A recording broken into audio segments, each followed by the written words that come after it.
free. So if you don't watch my videos every single Monday, you should probably check out my last video, because this is part 2 of a very long story about how I broke into Times Square for New Year's. So if you haven't seen part 1, you pretty much have to watch that video. It's going to be right there.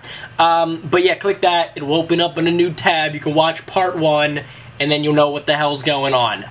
But yeah, if you've already seen that video, let's get on with part 2. So at this point in the story, we're talking to these 2 cops. They're pretty cool. They're actually the coolest cops I've ever met in my life. And they were saying, you know what, if you guys need to talk to your parents, need to find them so that you can prove that you actually belong in Times Square, we will find them for you. And honestly, in hindsight, I think the cops knew we were lying the whole time, and they just wanted to see how we would play this out. But yeah, the cops started escorting us through the crowd. Like, there was a very large crowd of people, and, you know, the cops are leading the way, and we're just walking right behind them. And as we're walking, I kind of just watched this crowd of people all just staring at us, and I think they knew that we were lying, and they just kind of like were glaring at us. They were giving us some pretty dirty looks.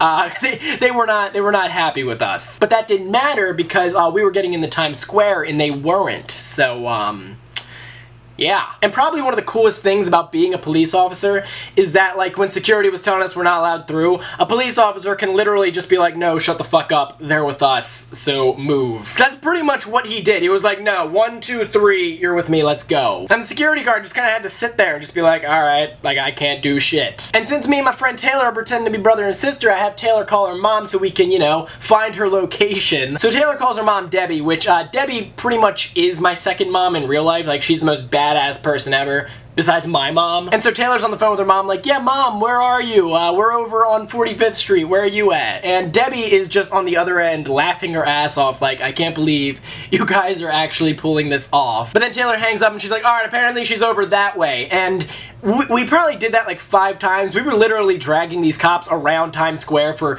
probably like 30 minutes. Like, I'm not even exaggerating. Taylor would call her, we would say she's over there, and then we would go there, call again, and then say she was like in a completely different spot, as if she was like running away from us. Like, we were just saying she was in different spots that one person probably couldn't even physically get to in the amount of time we were saying she was getting there. I don't know, it was just like so sloppy, and it was just so obvious we were lying, I think. I don't know. This is why I don't lie, because I suck at it. So eventually Taylor calls her mom one last time and she goes, yeah, we're really close to you. Where are you at? Here, Tom, raise your hands real quick. And so I'm sitting here in this giant crowd of people. I'm not very tall. I'm about 5'8", so me raising my hands like this pretty much did like nothing in this giant crowd of people. And then Taylor's on the phone like, yeah, she sees you. Alright, she's over there. We can see her from here. Which is complete bullshit, obviously. And we kind of just looked at the cops and we were like, alright, we see her. I guess this is where we part ways. And the cops kind of just looked at us, and I didn't know what to do at this point, so I literally just made like the end of one of my videos. I just went, peace. And I booked it. And that's how we did it, because the cops didn't want to go into that giant crowd of people. That was like chaotic as fuck. They didn't want anything to do with that. So that is how we did it. And yeah, later I found out that Taylor and her friend were actually flirting with one of the cops the whole time, which I think is partially the reason why they put up with us for like 30 minutes. But you know, God bless them. I'm glad they thought of that, because like if I tried to do that shit, I would have gotten like maced, so I'm glad it worked for them. But yeah, that's how we broke into Times Square. I would never recommend any of you do that, because it's stupid and kind of a shitty thing to do. But you know, we're pretty shitty people, so it worked. So yeah, and then after that, Taylor may or may not have pulled out a bottle of wine that we may or may not have gotten drunk off of. But yeah, everything after that kind of got a little bit blurry. I do remember when we got into the crowd, we instantly like became friends with like this Mexican family, and they were drinking like hardcore tequila. There was like the mom, the dad, and like the older brother that was like my age, and then they had like a 12-year-old little sister who was like pounding more tequila than I probably could. It was a little disturbing, I'm not gonna lie. But yeah, we were hanging out with them. Then we met some Romanian dudes a minute later. They were really fond of my 2 friends. They were a little too flirtatious, which I thought was hilarious. And this literally all happened within like the first 5 minutes of getting there. It was just like a giant crowd of people partying. And it was awesome. They were throwing out like hats and shit. In fact, I think you can see it. Hold on. Boom! Got my hat still. But yeah, I was rocking this thing, which I think it looks pretty good on me, personally. And yeah, this was all within like 5 minutes of being there, and then I turn around and I see Ryan Seacrest getting ready to talk live on television for New Year's. So as soon as he starts talking on camera, what do you think I do?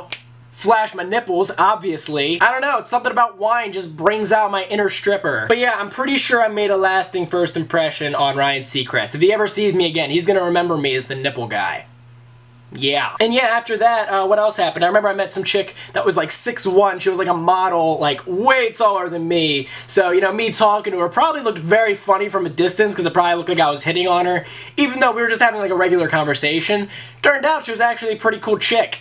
Who would have thought it? And I just realized at some point she's probably gonna see this video, so if she ever does, shout out to Haley. But yeah, that happened, that was cool. I saw Miley Cyrus twerk, like right in front of me in real life. That was like fucking life-changing. But yeah, that's really it. That's all that really happened. At least that I'm willing to talk about in this video. But yeah, that was really it. It was a great time.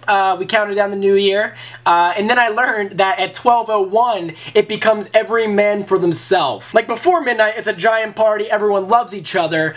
After midnight, you can go fuck yourself, I will kill you. Because everyone's just trying to get to the train station, so it was basically like this giant stampede of people. So me and my friends, we were like, hey, I don't want to deal with that shit. So instead, all we did was get pizza, and we just looked out the window and watched like this giant storm of people just all trampling over each other and shit, just so they could get to the train station 5 minutes before someone else. It was actually hilariously sad. But yeah, that was my entire New Year's. Guys, I hope you enjoyed this very long story about my New Year's. If you like these videos where I put them in parts, let me know in the comment section down below. Also, what did you do for New Year's? Let me know that as well in the comment section down below, or tell me your story about your best New Year's. I would like to hear that as well. But guys, I hope you like this video. If you watched this entire part 1 and 2 series, give this video a thumbs up down below. If you still haven't seen part 1 for some reason and you want to see that now, you can check out part 1 of this video right there. And guys, that's really all I've got to say on it, so thanks for watching, and I will see you guys next Monday.